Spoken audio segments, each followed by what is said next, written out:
Hello, everyone. Welcome to my YouTube channel. If this is your first time tuning in, my name is Adrielle, and I am currently narrating a story of my life dating back from January 2016. In the previous episode, I talked about the month of March and how I found out that Brandon and Caitlin got married. And I pretty much talked about the feelings and emotions and things that happened during that time. And I ended the episode at March 13th. Now, before I get into the rest of the month of March, there were some things I did forget to talk about last episode, and I just want to talk about it quickly. So, as of March 8th through the 9th, my account balance was a negative $14.92. March 10th, my mom sends me money. Around that time, I also got an email from my car insurance company basically telling me to pay for my car insurance. And if I didn't, it was going to get canceled.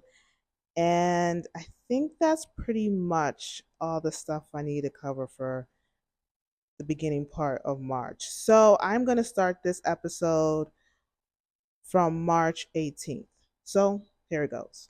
March 18th, 2022, my car insurance was canceled. I didn't have enough money to cover it. My cable was also canceled as well. I was also getting letters in the mail from credit card companies basically taking pre-legal actions to, basically take me to court. And so, yeah, that was what was happening, y'all. That was what was happening in the month of March. March 21st, my renter's insurance was canceled. I had a negative balance in my bank account. And at this time, I was waiting for my refund check. So I think in the previous episodes, I talked about how I got my state refund. Well, actually, I got my federal first, and I was waiting for my state. So at this time, I was waiting for my refund from the state. Hadn't yet gotten it yet. So yeah, that was what was happening. March 22nd, I was talking to my mom. Basically talking about the whole job situation and everything. Yeah, and all of that was just going on, y'all. March was really tough for me, mentally, emotionally. I just wanted the month to be over. I wanted the wilderness to be over. I was tired. I was like, okay, what's the point of everything? Like, I'm just so confused at this point. And yeah, it was just a lot on me. So, yeah, so on that day as well, on March 22nd, I applied for a data scientist role at London. And at this time, y'all, I was so determined because I was so broke. I was like, yo, this London situation has to happen. Now, funny enough, I think like a week or two before the 22nd, I remember just watching a video on YouTube of a woman saying, there's something that God wants to bless you with. It's coming back full circle. That thing is coming back full circle. You think that it's not coming back, it's coming back, and that how you thought you lost your opportunity, but it's coming back around. God is circling it back around. So at this point, I'm like, listen, Lord, this London thing has to happen. I applied to a data scientist position on the 23rd, and then I made the decision to fast from the 25th, the 26th, and to the 27th, y'all. And here's the thing with me: when it came to fasting, that was like my way of saying, God, like, you got to make this happen. Like, God, please. Okay. So March 24th, y'all, I get a phone call. I was in my bed. It was like early in the morning. I get a phone call from a number that was out of state.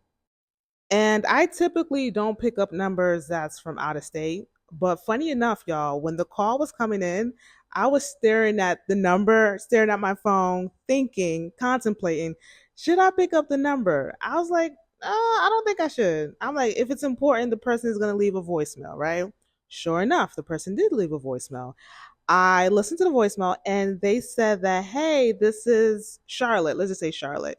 This is Charlotte from East London.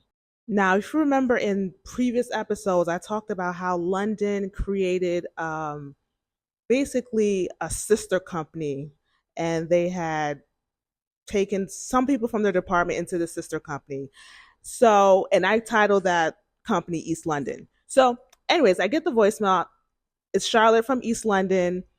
They found my resume and they wanted to interview me for a data scientist position. So I'm like, oh my goodness, this is it. So I immediately call Charlotte back and I said, hey Charlotte, this is Adrielle, got your missed call. Then she says, good morning, Adrielle. This is Charlotte. I found your resume in our system and I wanted to see if you would like to schedule an interview with us for a data scientist role. So I was like, sure. Now here's the thing, y'all. I don't know how East London got my resume. Like I said, I did apply to a data scientist role for London the day before, um, but I didn't apply for a role with East London. As a matter of fact, by the time I found out about East London in 2020, it was just an announcement that that was something London was going to do. I didn't even know they had started business. So I remember asking her like, hey, I heard about the news about East London back in 2020. I didn't know you guys had already started operating as a business. She said, yeah, we started. When did they start? I think she said they started November 2021 as a business. So she's like, yeah, we're just trying to bring people in and yada, yada, yada. So in my head, I was like, okay, maybe this is my opportunity. This entire time I believed God was taking me to London. Maybe it's East London that I'm going to. So I scheduled an interview with her. I was going to interview with her and two other people in their data scientist team. And y'all, mind you, I was fasting at this point. So I'm just looking at it as, man, my prayers are being answered. Everything I'm hoping for is coming to fruition. So that was that. The interview was going to be for March 29 at 9 a.m. And so, yeah. So I'm elated by the news. I'm just super happy, y'all. I get a knock on my door. And I go to my door wondering who it is. I'm like, who is it? And the person says who they are. They're from the county. And I'm like, okay. So I slightly opened the door and she says, hey, is this Adrielle? I was like, yes. She said, oh, here, this is for you. She hands me this stack of paper. Y'all, it was a lawsuit. One of the credit cards company was suing me. And I was looking at it. I'm like, wait, I got a letter in the mail about a week ago about, a credit card taking pre-legal action. I'm like, man, they already trying to sue me. Now I was looking at the paperwork, y'all. It was a whole entirely different credit card company. I was like, oh my goodness, you got to be kidding me. So I had up until I think 15 days to answer the lawsuit or to settle with the company. It was just so much. I was like, oh my goodness. Now, this has never happened to me before, y'all. I've never had bad credit and I've never been sued before. So I'm just like, man, all of this is just hitting me like a ton of bricks. I'm like, oh goodness. Anyways, I said, I got 15 days to figure this out. The first thing on the agenda for me to focus on is this interview that's happening on March 29. That's my focus right now. And also too, I was thinking about scripture, the Proverbs 31 woman, verse 25 says that she laughs without fear of the future. It's like, yeah, Adriel, you should not be afraid of the future because it's in God's hands. Okay. So just know that God is going to help you with this, going to give you ideas to how to sort this out. But the first thing on the agenda is this interview. Okay, you got to be ready and prepared for it. So that was what happened on the 24th. On the 25th, I'm still getting contact with the rental assistance program. They were asking for more documents as well. I give it to them. The 26th to the 27th, I'm still fasting. And around this time, too, as well, my mom just takes the initiative to get me a laptop, y'all. She was like, hey, the laptop you had, how long have you had it for? And at that time, it was almost 9 years, so 8 years and some change. She was like, yeah, you need a new one in case you get a remote job. You just need to get a new laptop. Hey, order it. It's on me. And I'm like, oh, okay, mom, thank you. I was like, yo, listen, this fast. This fast is really, doing something. So I ordered the laptop and yeah, that was pretty much what happened. So yeah, I'm looking at my notes. I don't know why I have lawsuit mail in my notes twice for the 24th and the 28th. So just know that there was a lawsuit, y'all. There was a lawsuit. A lady came knocking on my door. She served me papers, and yeah, and I was getting anxious about the whole situation. Anyways, on the 29th, y'all, that was the actual interview. I did not think it was great. A lot of technical questions. I'm like, listen, I don't think I'm the one they're looking for. Um, right after that, y'all, I decided to check